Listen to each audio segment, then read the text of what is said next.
महाराष्ट्र राज्य उर्दू शिक्षक संगठन के बानी व रियासती सदर व जिला परिषद उर्दू हाई स्कूल इतवारा के साबिक सदर मुदरिस एम ए गफ्फार की तदरीसी खिदमात से सुबुकदोश होने के मौके पर नांदेड़ के उर्दू घर में एक शानदार तालीमी कॉन्फ्रेंस व मुशायरे का कामयाब इनेकाद अमल में आया। तालीमी कॉन्फ्रेंस की सदारत महाराष्ट्र की मारूफ इल्मी शख्सियत व सदर Iqra education society Jalgaon doctor Abdul Karim Salar ने की, जबकि कॉन्फ्रेंस का इफ्तिताह रुकन विधान परिषद औरंगाबाद मौलिम हल्का इंतखाब विक्रम वसंत काले ने शमा रोशन करते हुए किया। मेहमान खुसूसी की हैसियत से रोजनामा वर्क़ ताज़ा के मुदीर मोहम्मद तकी, प्रोफेसर मुबारक हाशमी, कमालुद्दीन सिद्दीकी, वंचित बहुजन अघाड़ी के रियासती तर्जुमान फारूक अहमद और दीगर कई अहम शख्सियात ने शिरकत की। तकरीब में एम ए गफ्फार को तहनीत पेश करने के लिए महाराष्ट्र राज्य उर्दू शिक्षक संगठन से ताल्लुक रखने वाले जिम्मेदारान रियासत के मुख्तलिफ शहरों से तशरीफ लाए थे। MLC वसंत विक्रम काले ने अपने तकरीर में एम ए गफ्फार की असातिज़ा को इंसाफ दिलाने के लिए की गई कोशिशों की सताइश की और उनको कौम का एक जिम्मेदार रहनुमा बताया। तालीमी कॉन्फ्रेंस में सदारती तकरीर में माहिर तालीम सदर Iqra education society Jalgaon doctor Abdul Karim Salar ने भी अपने तासुरात जाहिर किए, जिसमें उन्होंने कहा कि एम ए गफ्फार की खिदमात का एतराफ़ करने के लिए रियासत के मुख्तलिफ शहरों से लोगों का यहाँ इस तरह जमा होना और इन्हें तहनीत पेश करना यह इस बात की दलील है कि लोगों के दिलों में एम ए गफ्फार की कदर व मंज़लत कितनी ज्यादा है। प्रोग्राम के दौरान एम ए गफ्फार ने भी अपने तासुरात जाहिर किए, जिसमें उन्होंने विदाई तकरीब में शरीक होने पर तमाम शुरका का शुक्रिया अदा किया और अपने तदरीसी खिदमात के सफर के दौरान आए मुख्तलिफ तजुर्बात बयान किए। प्रोग्राम के दूसरे हिस्से में एक बेहतरीन मुशायरे का इनेकाद किया गया। मुशायरे के कन्वीनर अल्तमश तालिब थे। नाज़िम मुशायरे की हैसियत से साहिर आफ्ताब ने बेहतरीन निजामत की, जबकि मेहमान शोरा इकराम की हैसियत से नईम फराज अकोला, आसिफ इकबाल शोलापुर, डॉक्टर मुनीब हनफी परभनी, अनीस शौक शेगांव, अब्दुल मतीन तालिब नंदुरा के अलावा मकामी शोरा इकराम ने भी अपना बेहतरीन कलाम पेश करते हुए सामाइन को खूब महसूस किया। प्रोग्राम में कसीर तादाद में मुहिब्बान उर्दू ने शिरकत की और उन्होंने इतने बच्चों को पढ़ाने का काम किया। आज हजारों लाखों बच्चे उनके हाथ से पढ़े, उनका मैं अभिनंदन करता हूं, इसलिए कि वो नेता जरूर है, संगठन का काम करते हैं, लेकिन मैंने जब भी देखा, मैं हमेशा नांदेड़ में हर महीना 2 महीने में आता हूं, शिक्षक दरबार लेता हूं, टीचरों को मसलों को हल करता हूं, अधिकारियों को साथ लेकर, लेकिन मैंने कभी भी स्कूल के टाइम में फोन किया तो गफ्फार साहब मुझे कहां मिले, तो स्कूल में मिले। पहला प्राधान्य, पहला महत्व किसका दिया, तो आपने सेवा को दिया। अपनी रोजी रोटी वहां चलती है। बच्चों को पढ़ाना हमारा काम है, बच्चों को पढ़ाना, उनको तालीम देना हमारी जिम्मेदारी है। वो जिम्मेदारी से बाजू कभी हमारे गफ्फार साहब नहीं गए, ये भी मुझे यहाँ बोलने को बहुत खुशी होती है। आज जैसे उन्होंने बाहर वाले बच्चों को पढ़ाया, आज हमें खुशी है कि उनके तीनों बच्चे अच्छी तरह से पढ़े। 1995-96 तक हमने ये देखा कि रियासत में कई संगठनें हैं मराठी मीडियम की, लेकिन उर्दू की कोई रियासती सतह की कोई तंजीम ही नहीं है। कोई तालुका सतह पर, कोई ज़िला सतह पर काम कर रहा है,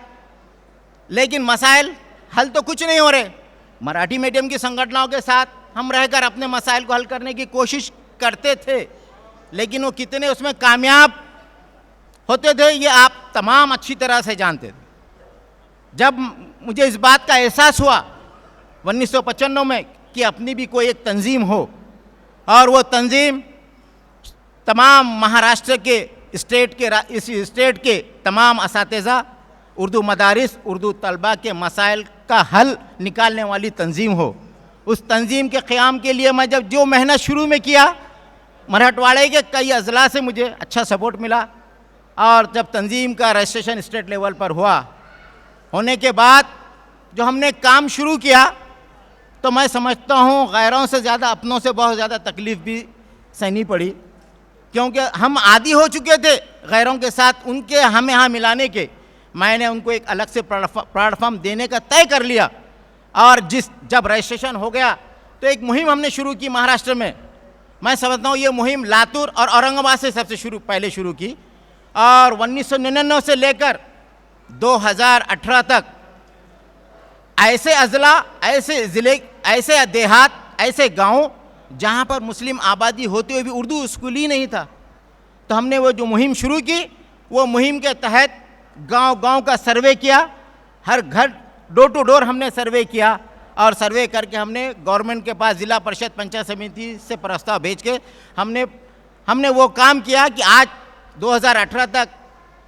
अब्दुल सालार साहब, ये मैं माजरत के साथ ये कहना चाहूँगा कि सबसे पहले इस मेरी खुशनसीबी ये है कि मेरे विदाई जलसे में महाराष्ट्र की सबसे तालीमी याफ्ता, सबसे जिसे शिक्षण तज्ञ कहते हैं, माहिर तालीमात, डॉक्टर अब्दुल करीम सालार साहब की सदारत कबूल की है। ये सबसे बड़े मेरे लिए खुशनसीबी है। मैं आपका ममनून और मशकूर हूँ सालार साहब कि इतनी दूर से आपने मेरे इस प्रोग्राम में शिरकत की। तो इतने दूर दराज से लोग आए हैं, वो इस बात की गमाजी करता है सर कि आपने मोहब्बत का सौदा किया है। आज संगठनों के अंदर व्यवहारिक सौदे होते हैं, आज ताल्लुकात भी व्यवहारिक हो गए हैं, व्यापारिक हो गए हैं। और अल्हम्दुलिल्लाह आपने जो मोहब्बत बांटी, महाराष्ट्र के कोने कोपरों में जाकर जिस तरीके से आपने हमारे उर्दू असातिज़ा के मसाइल को समझा और किस तरीके से उनको हल करने के लिए आपने काम किया, वो सब पर आया है। मुझे ये भी बतलाया गया सर, जिस तरीके से आप संगठन का काम कर रहे हैं, संगठन के अंदर काम करते वक्त मिनिस्टर और अधिकारी के सामने साहेब ते करून दिया ऐसा बोलने वाले की नहीं चलती है। जो स्टडीड होता है,